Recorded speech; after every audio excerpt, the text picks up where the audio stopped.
And he kind of touches on this issue in the video. But again, he doesn't go far enough with it that logically women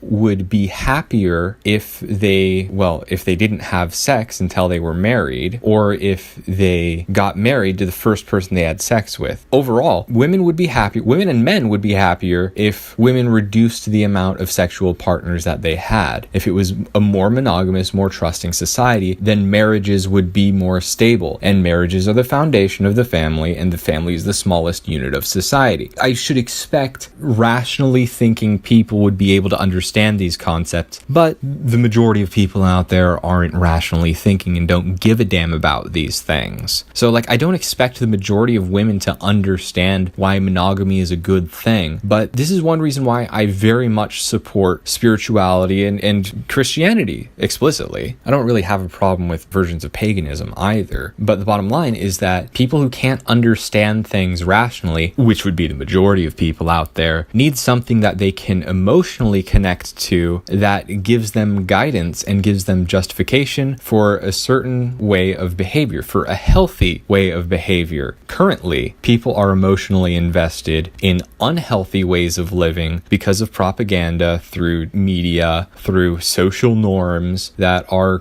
controlled not by the people themselves, but by the messaging that's put out there, that's repeated to the people, like saying sexual liberation is such a great thing. Look at how free women are. But they never say, look at how miserable women are. And if you dare point out that men are pretty fucking miserable too, then it's like, oh, well, they deserve to be miserable. And you can't show any empathy towards men in society today. It's just not received well at all. And that's its own issue. That's its own problem with politics and presentation and bad optics. I would definitely say the men's rights movement don't have the greatest optics. They don't have the greatest reputation. But if we had a healthy traditional society that cared about the good of the people, and I'm talking about white Americans, where you care about white Americans first and foremost, in such an environment, hopefully we would not need to advocate for men's rights, because things would be back in a sort of natural balance, because society would be evened out in a manner that a lot of the afflictions that are causing so much misery to men would be neutralized. But I mean, if we have a homogenous country again and men are still miserable, then we can talk about bringing up a men's rights activism in some way or another. But we'll cross that bridge when we come to it, if we come to it even.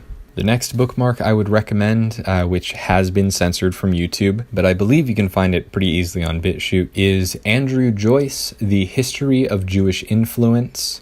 Basically, it goes into why Jews were kicked out of so many countries. They weren't just being scapegoats, they were being scumbags. And this goes into the historical details where you can spurg out about that and just point like, hey, look, Jews were not innocent. They were removed for a reason. And a lot of the references that he makes in this history of Jewish influence does parallel the same patterns of behaviors, the same patterns of subversions that we're seeing in Western society today. Another video I recommend is Meet Child Refugees by Barbra For You to See. It's a bootleg name, but it's the number 4, letter U, number 2, letter C. For the last part of that. Barbra For You to See. She has a pretty woke take on a few things, but the first video that really struck me as, hey, this is some quality stuff, is where she tackles the issue of quote-unquote child refugees, which it's grown-ass men, it's grown-ass invaders, military-age men occupying Western countries and sucking off the government tit while trying to suck them white tits. It's disgusting how the mainstream media is trying to portray the refugee crises. We're saving all of these poor children from brown countries, but that's not what's going on. They're importing greedy, lazy guys, well, that want to ravage the West, let's put it. And the mainstream media is just outright lying. Oh, this guy who's clearly in his late 20s, early 30s even, with his full fucking beard. Oh no, he's a miner. And we're not talking about he's a coal miner, he's gonna actually do some work. We're talking about he's underage, so we have to show pity towards him. This is bullshit. So the channel Barbra for you to see, I recommend her. So the next video clip that I would like to recommend is American she's Jewish. American activist Barbra Lehrner Spectre calls for destruction of European ethnic societies. It's very on the nose title there, and this is a pretty famous clip around the alt-right about just a Jew being open about, we're trying to destroy white society here, and that's for the good of Jews, because Jews will have a leading role after all the whites are gone. It's Jews who are going to be ruling over the slime-filled masses. But, you know, I'm being a little more forward with it than this lying rat. It's couched in such soft terms, but I mean, it's still pretty jarring for anyone who's not familiar to Jewish nature to hear what Barbra Lehrner Spectre has to say. And she's an anti-white Jew. She looks white to me, but she the fuck isn't. In no way, shape, or form does she identify as white at all. She identifies with the destruction of everything about white civilization. And this video clip is a good example why Jews deserve to be kicked out of white countries. Jews deserve to be kicked off of this planet. Send them to the fucking moon for all I care. Just get them out. They have to go out. They can't be here. Their existence does not allow for the stability of society. Their existence does not allow for the existence of a healthy society. There's a reason why Jews are called parasites.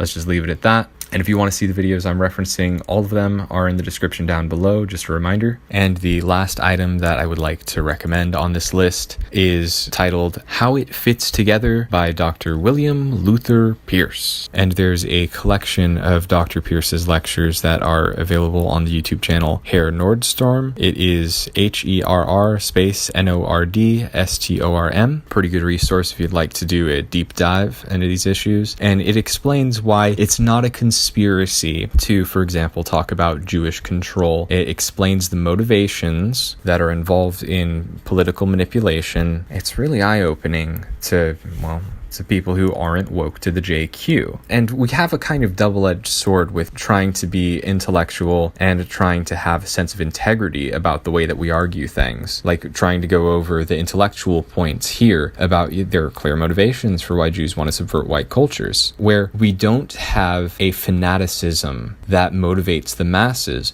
We don't have an emotional drive to get people riled up, as much as the mainstream media would want to say that the alt-right is up in an emotional fury. No, the far left is an emotional anti-white fury, because everything that exists in society is upheld by the whites who created it, and the whites who maintain it, and the whites who are being bled out economically to support all these fucking browns that are invading our own countries. So white people don't have a strong emotional cornerstone that we can stand together on. And I think it is inevitable that we're going to see some kind of spiritual revolution that must be identitarian for any whites to survive. Or the only whites that are going to survive are those who wake up to the necessity of solidarity with one's own race, which every other race already has and is already encouraged. It's just exclusively whites who are discouraged from having any sense of connection with one another. So that was some house cleaning in going over a handful of resources that I recommend on getting woke to some of the issues out there in politics and society today.